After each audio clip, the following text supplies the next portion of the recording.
Hey everyone, welcome to Podcast Insider Special Edition. I have two of my good friends, longtime friends with us today. We're going to talk about programmatic advertising. And we've got Rocky Thomas and Matt Kellogg. And I guess just as a start, why don't each of you, and Rocky, I'll let you go first, introduce yourself and, talk about, give us the 411. Yeah, sure. Hi, I'm Rocky Thomas. I'm the Chief Strategy Officer at SoundStack and been a long time veteran of this industry. Started out in radio and quickly moved over to digital audio and streaming in the late 90s and started doing client-side ad insertion in the 2000s. And since then, I've been fortunate enough to work with not only over-the-air publishers, but also pure play only publishers, as well as fun groups like Todd and the podcasting side. So it's been a great career and I love every minute of it. And Matt, a little bit about your journey in 411. Yeah, so my name is Matt Kellogg, and I work with our customers on the business development side and our clients and partnerships, such as Todd and Blubrry. My career started in radio and transitioned from radio to the digital audio space in 2014 with Live 365. And around that time is when I met Rocky and started learning more about ad tech. And really, Rocky's been the Yoda to me, being the Padawan, and really have learned a lot under her tutelage, and now continuing to grow the ad tech space along with all of our services here at SoundStack and offering them to our partners. Matt, I have to mention, behind you are attendee badges. I see I'm not the only one that keeps my attendee badges and hangs them up. I know. They're badges of honor. I had someone the other day ask if they were marathon badges. And I'm like, no. They kind of are, though, Matt. In a way, yeah.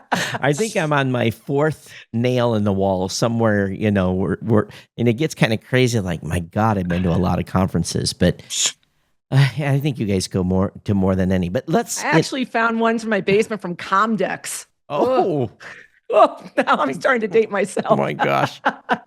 So for the creators that are coming to watch this video, we're going to talk about programmatic today. And so I guess we should start off with the basic question. What exactly does programmatic advertising even mean? Do you want me to take it, Matt? Sure. Go for it. All right, cool. The best way I can describe programmatic buying and selling of ads is think of it like the stock market. So you have a willing buyer, you have a willing seller, and then the trading happens on the New York Stock Exchange, or it could happen under like different types of trading mechanisms.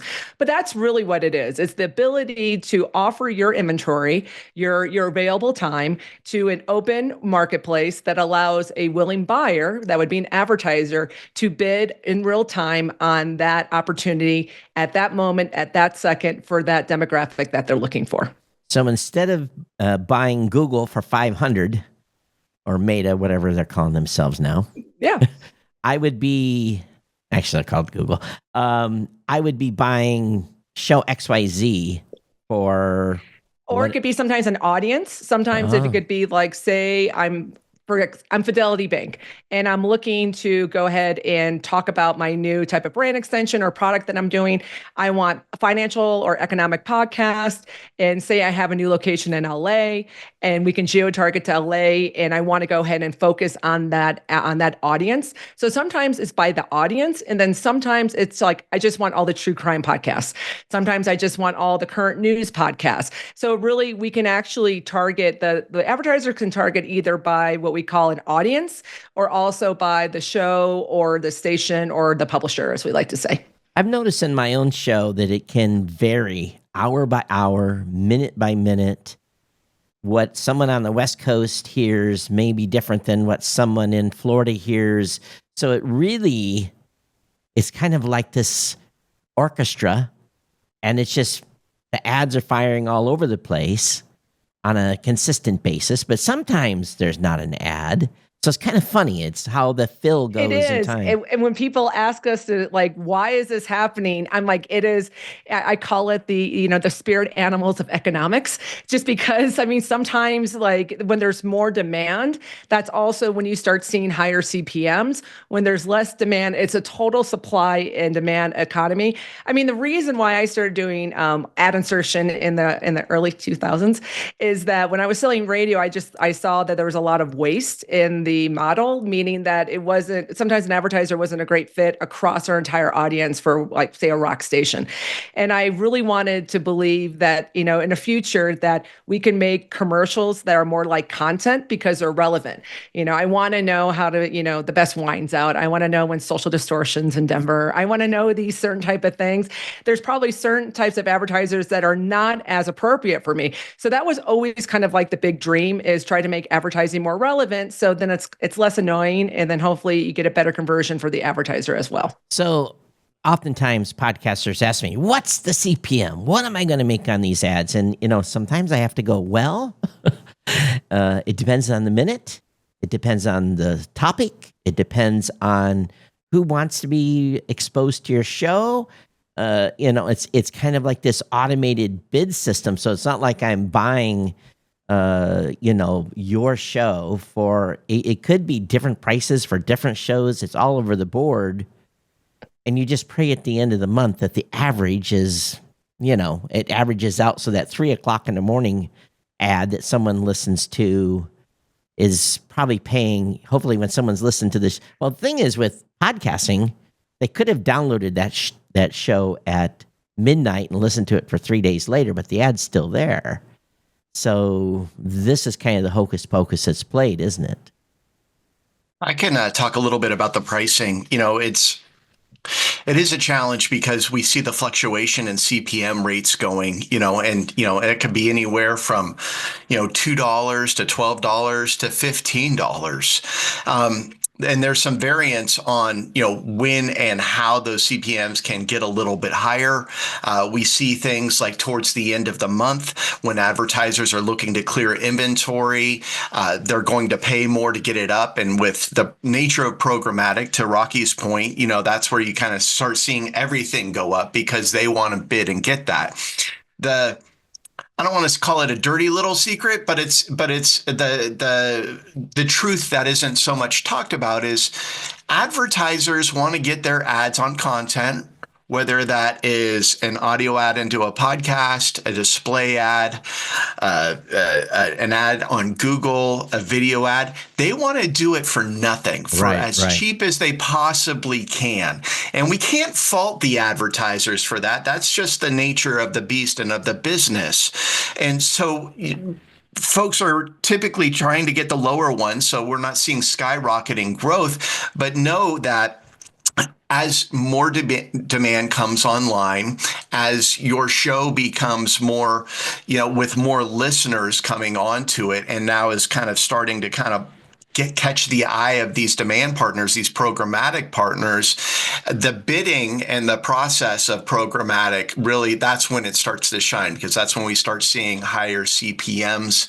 And at that point, publishers can start, creating their own shots as far as adjusting floor rates and a lot of different things. The challenge is you want to make sure you're getting any and every possible ad in to make sure that you're getting paid something, because a $2 CPM is still better than no ad and a 0-cent CPM ad. And, and of course a $10, $15, $20 CPM is going to be better than a $2 CPM, but, that's what I have to share. Yeah, it's really about, because that's one thing that we really try to focus on at SoundStack, is we really want podcasters to have a direct relationship with their own advertisers. I mean, we look at programmatic as extra. We want I look at, kind of like Barn Talk, like weird type of like podcast networks that have Caterpillar. Now, I'm probably guessing that there's probably only, I don't know, maybe 100,000 downloads of an episode on that because it's so focused.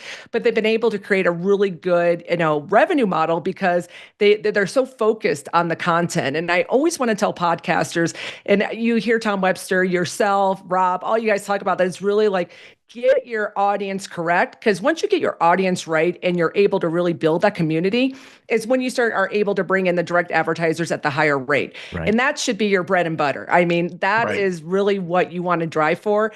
What we want to do is then say, okay, say you had a slow month or maybe you don't fill all your opportunities. That's where programmatic comes in to basically optimize. We call it yield optimization. That means getting as much money as possible for the inventory and the ad opportunities that you're providing to the different buyers.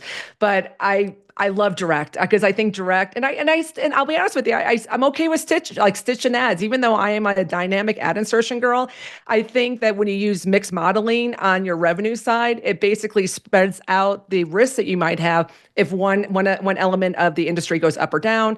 It allows you to spread out the risk and basically make sure you're constantly making revenue on your inventory and your content. And the challenge with podcasters, Todd, and this is hard for anybody that's doing something by themselves, is you're wearing so many hats. You're, just to create the content, you're the host, you're the IT guy, you're the technician, you're the editor, and then, we need marketing, right? And we need a sales. So it's a lot for someone to do by themselves, or even for a couple of people to do. This is where, programmatic and marketplaces are nice, because we're able to at least start bringing some money in. And you're giving the impression of, I'm a sellable product. My content is sellable because I'm having ads going in there. So, and as you continue to grow, and maybe you're able to bring in a salesperson, or you're able to find somebody that's willing to pay you for a sponsorship. The way that Rocky and I talk about programmatic, we kind of lean back on our radio careers. We talk about local direct and we talk about national. You always had somebody kind of running the national side, but no local radio market is going to survive 100% on national. Yep. You win and you get your paychecks on your local direct. And that same methodology and thinking needs to be applied for podcasting, understanding the limitations of one single person and what they could do in a day. And also the thing that we've talked to podcasters about at Blubrry is, okay, your show's small, it's growing, you want some revenue. This is a good place to start. Just go ahead, turn it on in the platform. Choose the categories of advertising that you essentially want. Make sure that the categories you don't want are turned off. And this is a way that you can build some revenue over time. And then we have shows that are making a small amount of money and shows that are making really good money. So it kind of runs the gamut. But at the same time, like you've implied or talked about, Rocky, is most of the shows that are bigger are also running their own. Maybe they were in a host read, whatever, it depends that they're putting in their show. And then they change that creative out on a regular basis if that advertiser's expired and put it back in. But I think, though, one of those facts that I keep throwing out there, and people really hate it when I say this, but about 90% of the podcast inventory delivers about 90% of their lifetime downloads in the first 96 hours. That's where, now, if you're part of that 10% that has long tail, you just invented a printing machine or a money printing machine, because those episodes will continue to pay for a long, long time. And it's hard. It's harder than what people think to have a great long tail show. So I guess then some podcasters worry that the programmatic is going to bring in really remnant, really bad inventory. And that has not been the case. I ask my listeners all the time, what are you hearing? And they tell me what they're hearing in the ads. I'm like, okay, good. Okay, that's a little weird. Better, good. I never hear anyone say, oh, this one was just like bottom of the barrel, horrible. I never hear that. So what's your thoughts on that worry of a podcaster thinking he's just getting remnant, the stuff that you... I would say we're very lucky. When I first started doing a programmatic display, I was working at Tribune, and that was a big newspaper company. And this is where I first got my first chops. And I was running the TV division with one radio station. And we were getting, I call it the fat yellow belly ads. You remember those? They were just really bad display ads. And I remember going in, we're working with Rubicon Project at the time. I remember going in just like blacklisting, no, I don't want this advertiser, which we can still do today. Right. And the domain blocking.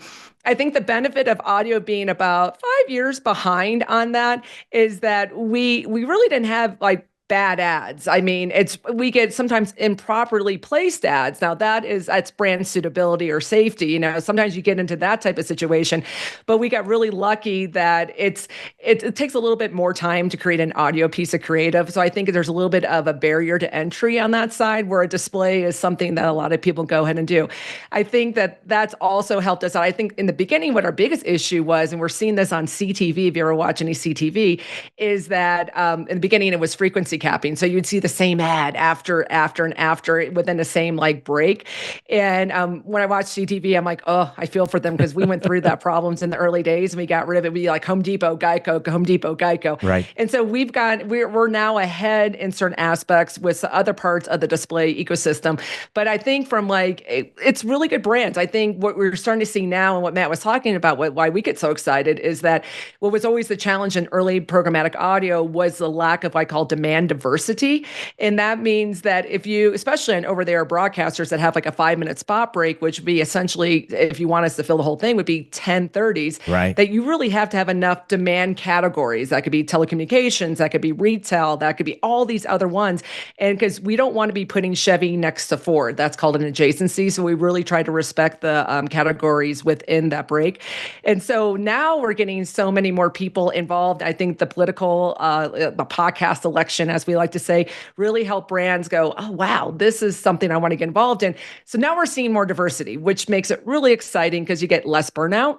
I mean, no one wants to hear the same ad over and over again. You start getting the more demand diversity means the more like people are going to be bidding on your inventory, which also helps increase prices as well, which gets me really excited. So there's a lot of fun stuff that's kind of happening on that side as well, which is great. I mean, everything's going really quite well in the podcast side. Now our goal right now is just, we have a lot of consumption, but the spend is still lower. And that's what we're kind of working on with SoundStack and some others. How do we get the podcast listening into planning tools? So when very large buyers, we're talking like the Walmarts of the world, who are spending millions upon millions of dollars, we're really not part of that planning opportunity that they do in the beginning of the year or quarterly. That's why we always get stuck with like small amounts of spend. And it's, how can we get that larger? Because all these buyers are consuming podcasts. They know it, and they just don't know how to activate it. And that's really what we're trying to solve on that side. We tell the Blubrry podcasters, you're going to get 1 to 2 pre-rolls, usually one, and then if you want to have a mid-roll, you got to put a marker in. Some do, some don't. But the thing is, you can do as little or a maximum amount of work that you want to be able to, if you want to have more than one spot. I think there's a lot of challenge in the space right now. I listen to some podcasts. Matter of fact, I stopped listening to some podcasts. There was too much inventory, too much load. You hear like 5 pre-rolls, and then every 4 minutes or 5, it sounds like radio again. So I think, we advise the podcasters, hey, if you're doing an hour show, a pre-roll or 2 at the beginning and 1 or 2 potential spots in the middle is probably enough. And if you go more than that, you might start hearing from your audience. And so I think it's from that has been pretty successful in how we're advising the podcasters to proceed. But I always tell them, you're not going to get 100% fill. It's just not going to happen. And I said, we're going to, let's cross our fingers. We get to about 80%. Do you know what the percentage is? I could run the numbers, but I haven't run them in a while. Do you have an idea what the fill is at this point? Matt, you want to take it? It depends. That's a key. Yeah. But it is also very interesting because we're talking about effectively an automatic transaction system that's happening. Yet advertisers, they're very smart. And the DSPs, or the demand side platforms, that's the tools that they're using to traffic their creative to not just podcasts. And typically, if they're trafficking and advertising into some podcast audience, they're buying other things, right? They're buying social, they're buying some video. They want to do it all in one place. Radio. That makes their job easier. Yeah. And so what inevitably happens is these shows, and it may be some just kind of weird, and we've talked about this, and that's why I kind of like, it's kind of weird because it doesn't really make sense. But what happens is some shows, they start filling really, really well, and depending on the content. And we see shows that are getting, 80% fill rate, sometimes even up to 100% fill rate or very near it, where other shows will be going lower. What I can tell you is that the advertising metrics that they are seeing helps them choose these shows. And there's like notions of listen through rate on advertising and quartiles, which could be indicative of actually really bad creative, but we kind of talked about the creatives actually getting better. So then it's the advertiser saying, this isn't going very well. I'm going to go somewhere here where I have, statistics that say my ads are being listened to 100% of the time, and they're going to push more demand that way. And wanted to kind of just go back on the timing because we've done a lot of work on our side working with podcasters. And if you're looking for a rule of thumb, 1 minute every 20 minutes of content inside for a mid-roll. So if you have a 40 or plus minutes, doing a 1 minute break around that 18-minute mark and maybe something closer to 36 and then end and have a post roll, that's very acceptable for listeners. We're happy for these ads. There's so much data about how listeners react to podcast advertising, and the happy rating, for lack of a better term, is off the charts compared to any other medium that is putting advertising in it. I also tell podcasters that it gets better over time. It's when you start, your new inventory, they don't know your show yet. If you're producing consistently Monday, Thursday, whatever the thing is, then the system learns, and then over time, the fill gets better. And I see really 60, 90 days, it starts to really improve for shows. So I told him, I said, be patient. I just recently had a podcaster complain to me, and I said, okay, let me go listen to your content. And I listened to the content, and I was like, oh. And I basically had a kind of an ugly baby conversation with the podcaster. And I said, listen, yes, you may have been getting something over there and getting paid a little more, but your content probably pisses advertisers off, and you're not, and it's not really a brand suitability thing. It's more of a content topic type that to me is kind of like, oh, this is a little weird. So I'm like, I don't think you're going to get as good a fill rate just because of your content. So how much of that, at least in this show, it played an effect? But do you kind of see that sometimes? Absolutely. You mentioned it, like kind of going back to podcasting 101. I would say the biggest thing that we see in irregulars or just loss of revenue on the programmatic side is uneven scheduled pacing of shows. And we have large shows that do this, and they're going to do what they're going to do, and that's fine. But if you're a weekly show, you need to be putting out a show every week. And if you're not going to be putting out a show, you need to repurpose something and release that as an episode, because these advertisers, with the technology they're using, they're seeing these consistent numbers. And if they see those numbers kind of dip and wane, and they're able to find out where that's coming from, they want consistency. So they'll take their advertising away from that particular show. I would say that would be the biggest sort of podcasting 101 tool that you would want to implement to ensure that the advertising stays consistent and continues to grow. Yeah, because it's just like audiences. I tell them if you leave your audience hanging, they're going to go somewhere else. And the same thing with the advertiser, because they're saying, even though it's all computer bid, there's still budget, there's still placement, so they're thinking they don't. Okay, so it's just here in the Philippines. It just turned May 1st, and what happens if they plan to spend $25,000 this month, and you were $1,000 of that, let's just use that as an example, and you miss one episode, well, you impact their budget. And I'd be honest with you, I know media buyers, they get pissed. They do not like under delivering. They do not have. They lose money, number one, if they don't move the inventory. They have to tell their client why I didn't deliver everything I promised to deliver to you. So yeah, that consistency thing is big. Well, because they're forecasting against that. Right. And it's going to become more and more important as we get into more of these planning tools, because a lot of the very large brands, they buy what's called GRPs, which is gross rating points.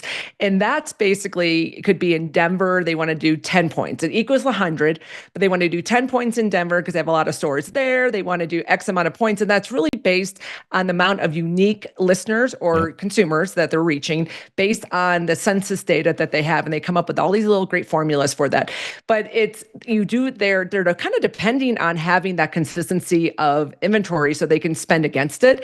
And when they see huge, and I think it's also been really hard on podcasting because to your point, not within the first 96 hours, a lot of your impressions go out the door because that's how we get alerted, we listen, how fast it happens. So there is a concept of, pacing engines, and we really have tried our best on the ad tech side to make sure that we're able to pace that out, make the inventory available in a very smooth way over cost of it. In the olden days, 10, 15 years ago, when we first started doing dynamic ad insertion, what was happening is it was pushing them all in the first 2 hours. And so then you would see these huge spikes in the morning, and then it would just be nothing on the overnight. So with the tech has gotten a lot better. And we're doing machine learning on this even before AI was a thing, because that is what helps us predict what's going to be there. And so when you start having fluctuations of your calendar of how you're releasing your episodes, it does start to put a little bit of a kink. But it can be predictive. It's just when it starts becoming unpredictable, it becomes really hard, because that's why what Matt was saying at the end of the last week of the month, the dirty secret is a lot of advertisers or buyers, we call them hands-on keys, the people who are keen in the campaigns at the DSPs, they're looking, they're like, I'm going to under-deliver this. My boss is not going to be happy with me, or my brand's not going to be happy with me that I represent. So I need to reach out and get this cleared as much as possible. So that's why you start seeing those fluctuations sometimes. And that's why sometimes I would get a phone call on a Thursday. Hey, can you move this amount of inventory in the next 3 days? I'd be like, yes. It still happens. And this is all stuff that still happens. And I think that it is programmatic is incredibly complex. And I do a lot of stuff in the IB within all the open RTB spec and how we're going to get podcasts. Like right now we're working on one and how to expose the podcast URL, the podcast feed URL, because that is such the kind of they also if you're doing mobile advertising, it would be the store URL where your app is actually there. It's the nexus of where you live. And it is, because we all know that that's basically a podcaster's IP. Right. So, but it's never, they're talking about putting in album content. I'm like, no.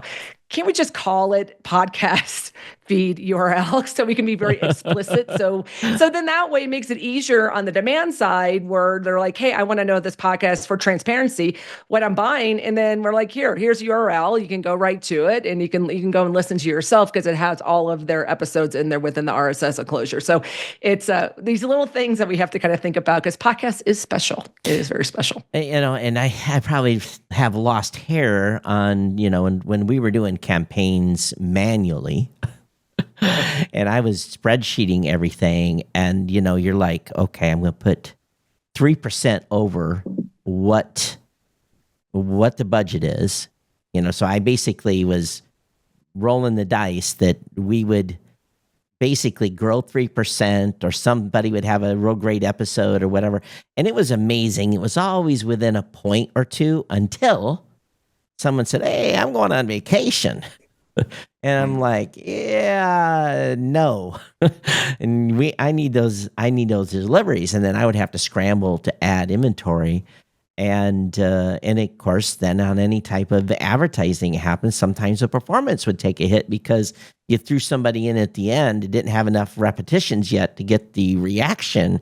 So it just drove me crazy. So I basically got to a point where I had a little spreadsheet of shows that didn't get invited anymore to campaigns because they weren't reliable. In other words, they knew there was campaign money coming for, let's say, 60 days, and they decided to take a 2-show episode break for whatever reason, and it would just really kind of throw everything in. And so luckily, I guess, in the programmatic side, it's probably a little easier for them to adjust, but I could see why there would be a rush at the end of the month to move whatever's remaining. And I tell you, we were running risky when I used to run direct digital divisions, like meaning I was the one who's ad ops as well early in my career.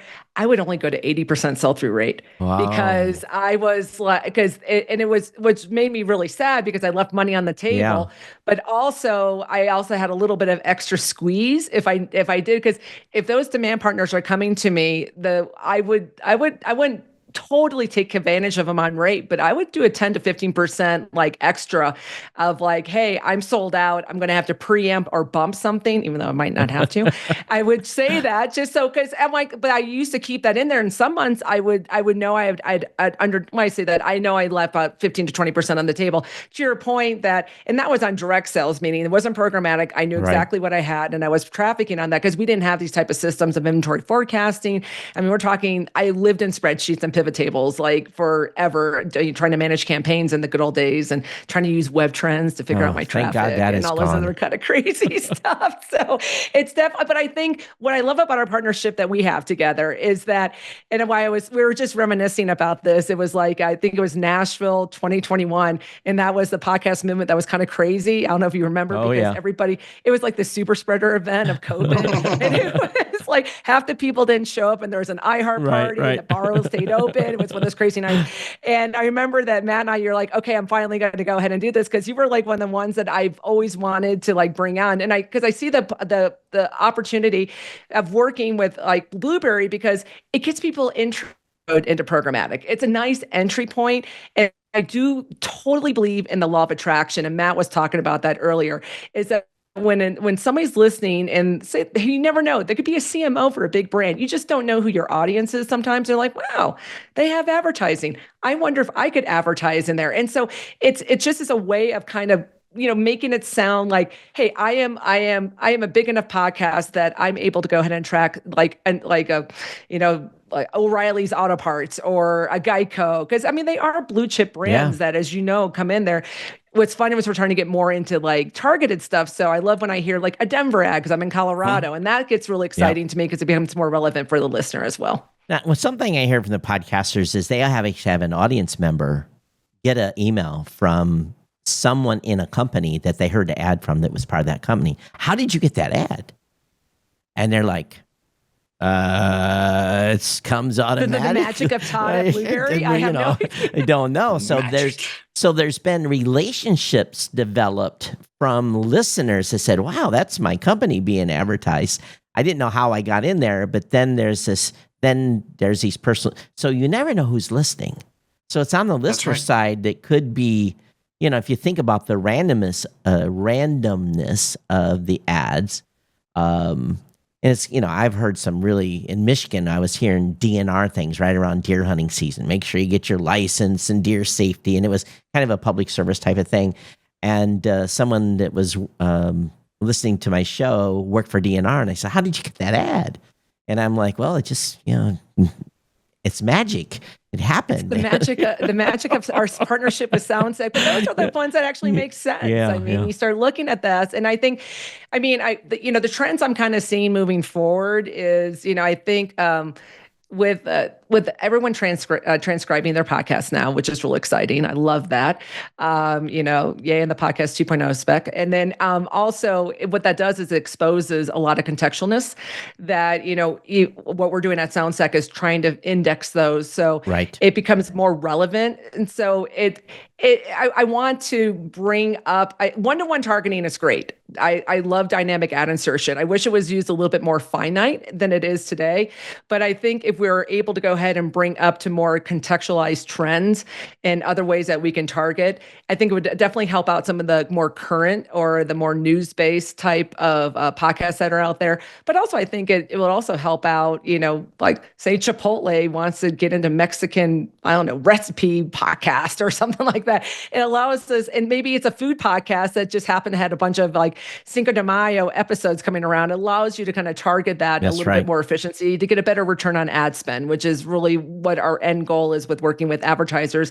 It's getting that first order, but it's really more important to get the second and third and fourth order, and how can we basically make sure they continue to buy within our marketplace? One thing that I will say too, and this is, the question we get is, what if I get an advertiser that is not in the category that I want? And I'm like, I want to hear about it immediately. Mm-hmm. And you tell me the name, where they heard it. If you have an audience member, come back. And I think 3 times I've emailed you guys and said, hey, we had something that's happened here. And you guys were like on it and went into the database. And then someone was trying to sneak some inventory in at the end of the month, and they'd taken a category marker or something out. So it was somebody that did something that's naughty. Another trick they do sometimes, Todd. So, what's amazing about it is I've told the podcaster, listen, that went straight to SoundStack. We've told them, they're looking into it. You guys, usually within a couple hours, I get an email back. You're like, they're out, or whatever the response is. And then I tell the podcaster that, and they are blown away. They just like, that's quick. Awesome. That quick, you were able to resolve that? I'm like, yeah, because we really want to make sure that if you said you don't want category X, you're not going to get any category X in your show. And I think there's 100. How many total IAB categories are there? One. It's if you count the subcategories, it gets into like limitless. I think 300. Yeah. I think it's pretty detailed. So you can go in there crazy. And I think we by default we shut down gambling and adult material. We automatically turn those off in the very beginning. Now the podcaster can turn them back on if they want, but it's pretty refined. And if there's something in there that a podcaster doesn't like, they can. Or if they're for religion or whatever it may be, they can shut specific categories off. And it's been very effective. And I think that's one of the things, too, that in the first round, when we first launched the system, the podcasters didn't have that depth of granularity. Mm-hmm. Now they do. They can just go in and they can say, bump, bump, bump, bump, bump, or take it all or take one category or nothing. And I think that's been super effective. For sure. And, and it's, the beauty of it really is again, I tell podcasters, you just got to click a switch. And if you're on the dashboard, that's it. And if you're using PowerPress with WordPress, you hit the little resync button.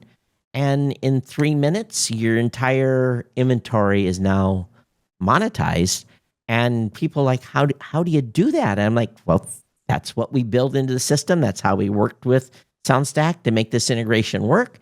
And if you want to turn it off, it's as quick as clicking the button and turning it off. And 3 minutes later, you're off. And I think that makes people really go, wow.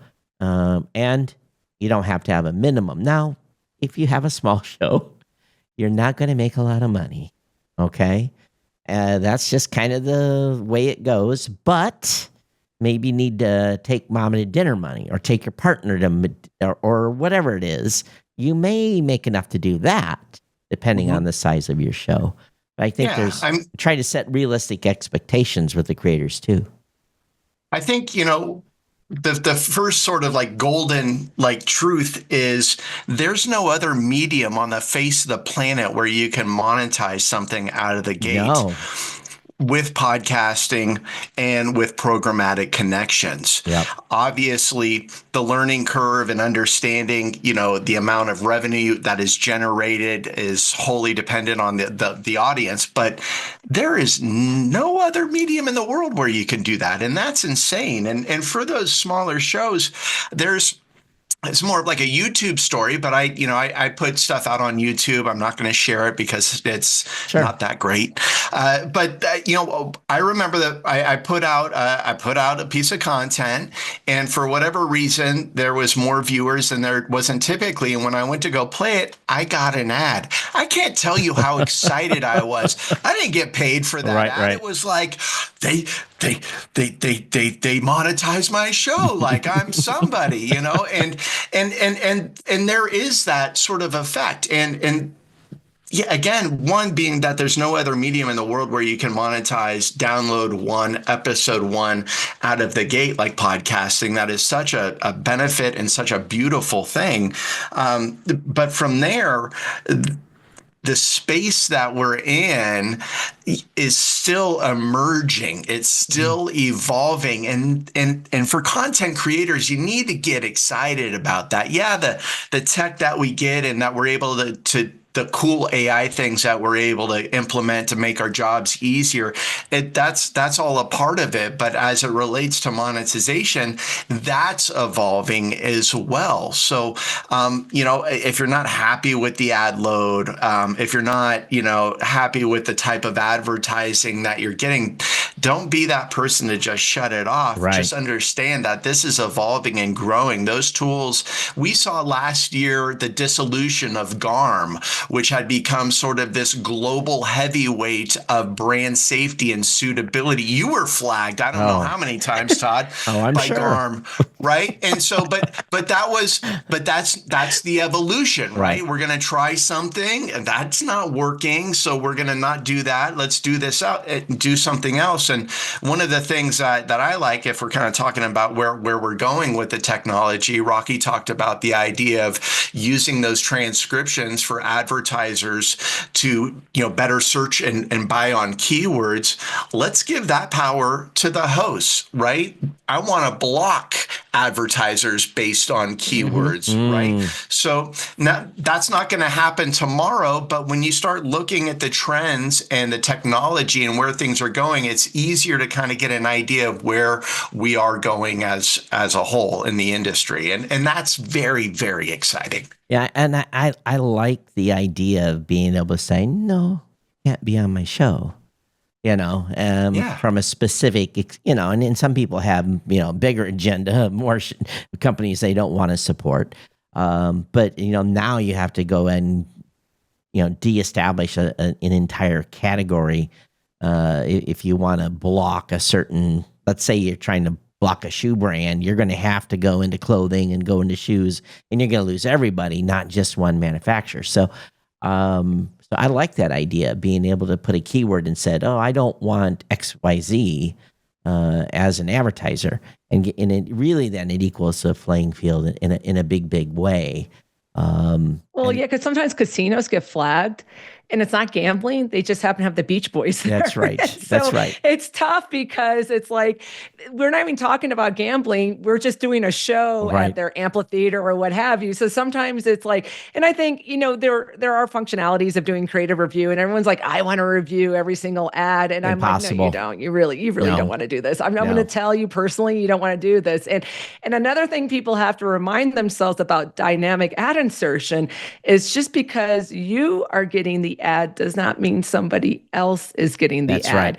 Right. And then it's a lot of times it's based, sometimes there's ID bridging that's happening, that they're using to advertise the data points. Like if you went to, you went to a website and it's being, now that brand's like, oh, you're into my brand, now I'm going to serve you a podcast ad.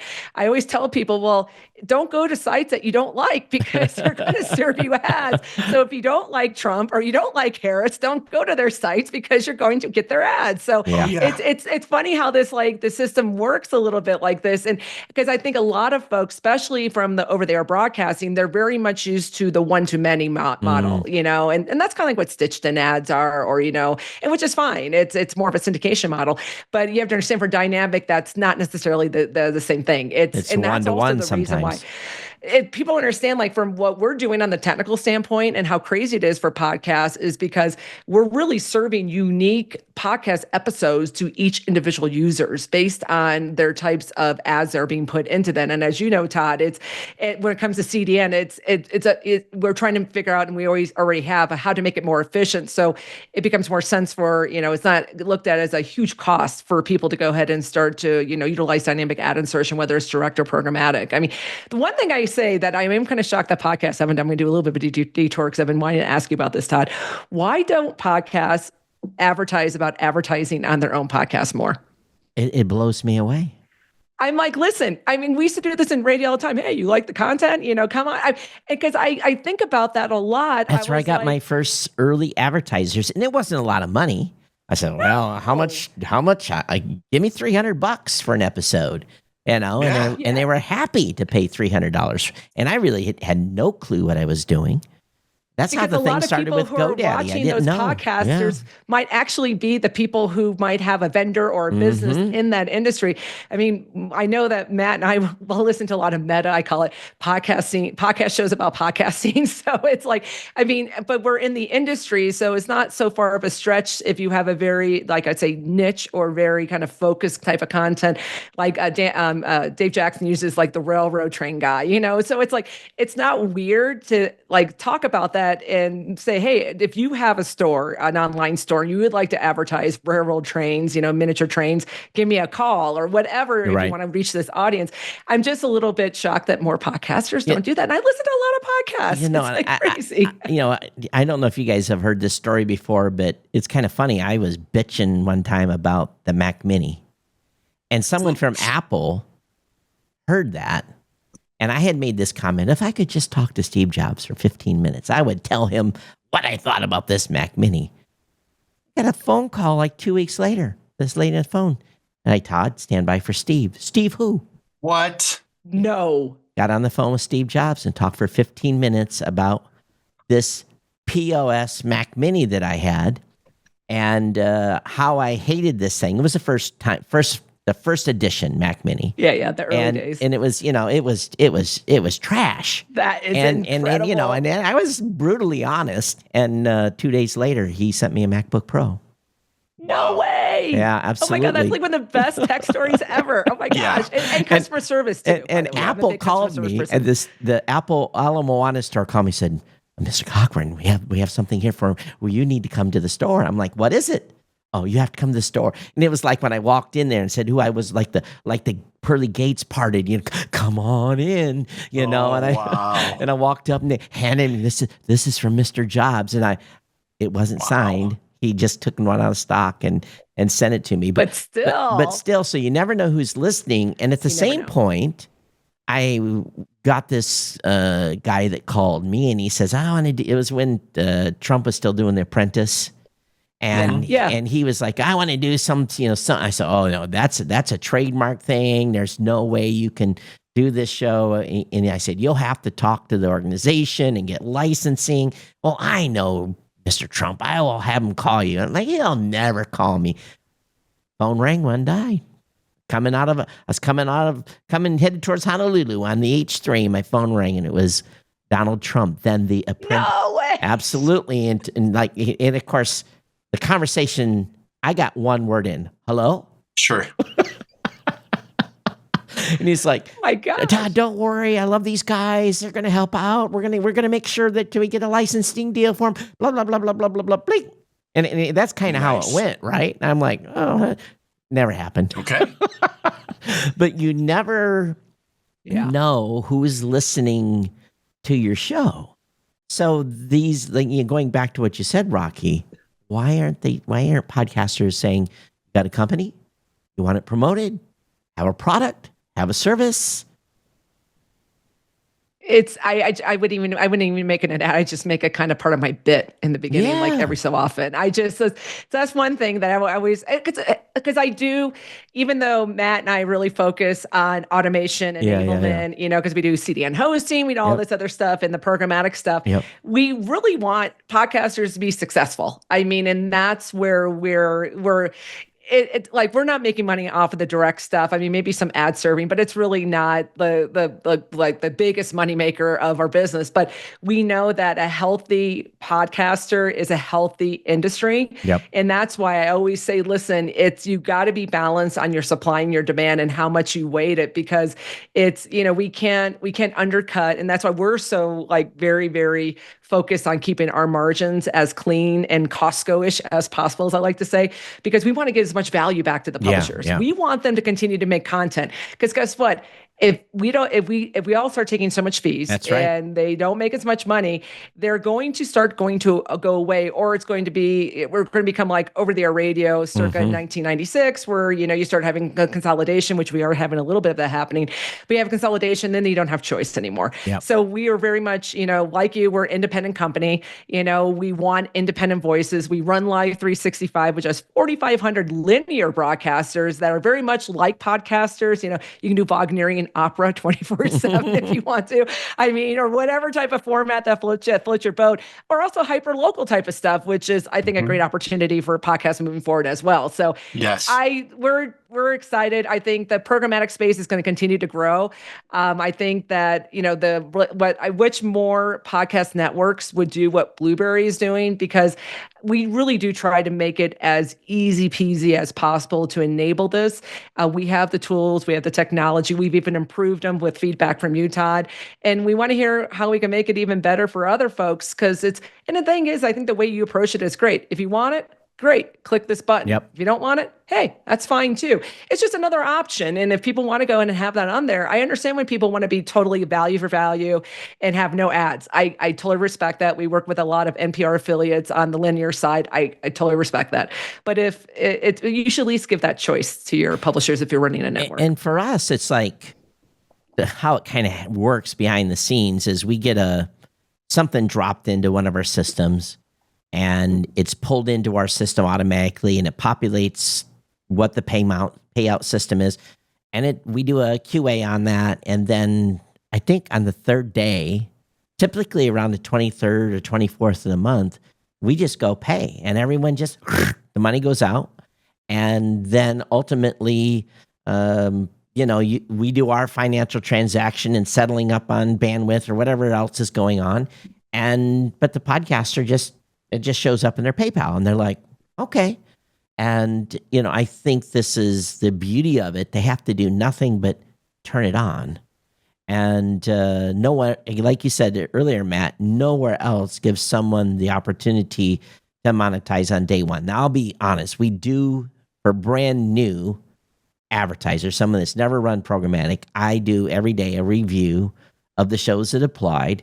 And that's just good ad ops. And because, we've had some people come in and try to do some sneaky stuff. So it's always one or two that causes, a 2% causes problem for the other 98%. So I go in and listen to their content and make sure they haven't copied a radio station or just putting junk in, and then turn them on. And once they're approved, and they can operate as normal. But again, less than 24 hours, they're up and running. I said 3 minutes, but it's again, the first time, 24 hours to get you approved, and then you're up and running. But nowhere else does that. Nope. That's awesome. You can't get that That's with YouTube. For those of you watching on YouTube, you got to get 4,000 listener hours or some crazy number, and you have to have so many subscribers, and that's the beauty of working with Utah, because you're able to, we already manage a lot of stations and publishers and podcasters. What's nice is that we have one connection to you, and then you're able to offer that service and able to manage that. If you wanted to go ahead and say, I could apply it to your monthly fee, however you want to do it, we don't get involved in that. We just pay you. And then it's up to you to run your own business. So it's like, we don't even get involved in that. We just want to provide the service. And I think you're right. It's a great great way immediately, because I remember it used to be even the rep firms, like you have to have 50,000 That's downloads right. an episode, or even 25. Some of them have gone down, and I get it. I mean, it's Yep. hard to manage. I mean, I get it. I do. But this is where programmatic can really help you scale. So we and have really offer stuff. We have YouTubers that are coming the other way. They use our vid to pod product. And I said, by the way, you can turn that on. And by the way, you can add advertising to this. And this is free. It's not free. They have to pay for this $20 a month for the service. But you immediately have an avenue to use an audio segment of your show, or the audio part of your show, to monetize immediately. That is a whole new audience. So it's really a no-brainer. And we find that most of the folks that come from video and do the use our vid to pod product, they almost all immediately turn on programmatic because they're just excited to make money. So anyway, so I'm sure someone's going to have a question. Rocky, Matt, how's the best way for people to reach out to you folks? I'm pretty simple. Matt and I are both really simple. I'm ROCKIE, Rocky, like the mountains, at soundstack.com. And Matt? I am too, ROCKIE at soundstack.com. Send all your complaints to that email. No, you can reach me at matt@soundstack.com. And of course, if you're already... Go ahead. I was just going to say, if you're listening, if you're watching, if you're on the fence about, starting a podcast or even opting into programmatic, see Todd, talk to Todd. Todd, You've been around as one of the longest. You're one of the largest hosting providers with the podcast. The amount and detail of hands-on customer support that you, Mike, and the rest of the team put in is mind-blowing. So if you're looking for just the best possible experience with podcasting and programmatic, see Todd. Go to Blubrry. And if you guys innovate all the time, which is so cool. Yeah, we're having fun, And the best thing is, doesn't matter how big your show is. That's the key. No. That's right. Everybody has a voice, man. Yeah. Everyone has a voice. So everyone, thanks for hanging out with us here on Podcast Insider Special Edition. And if you like this, give us a thumbs up, click subscribe, and let us know what you think in the comments. Thank you so much. Thanks, Rocky. Thanks, Matt, for being here. Thank you. Bye, everybody.